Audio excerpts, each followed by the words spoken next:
मी 1 एप्रिलपासून तयारी सुरू केली होती आणि मागच्या वर्षी मी तयारी स्टार्ट केली होती, पण मला लास्टचे 3-4 महिनेच मिळाले आणि माझा स्कोर 180 झाला. त्यावेळेस माझं काही सिलेक्शन झालं नाही, पण ह्या वर्षी मी खूप मेहनत घेतली आणि मला 269 मार्क्स मिळून मी सैनिक स्कूल सातारामध्ये सिलेक्ट झाले. सैनिक स्कूलच्या एक्झाममध्ये 4 विषय असतात, म्हणजे 4 सब्जेक्ट असतात: मॅथ्स, इंग्लिश, IT आणि GK.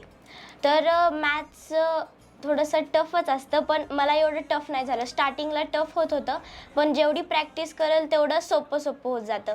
आणि GKला तर आपल्याला फक्त क्वेश्चन्स लर्न करायचे असतात आणि त्याची कॉन्सेप्ट, त्या चॅप्टरची कॉन्सेप्ट समजून घ्यायची असते.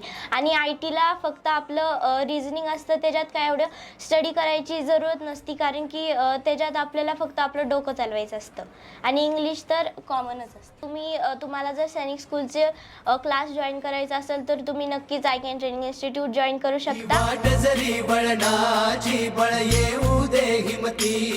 झुंजार होनी ललकार आसमानाला.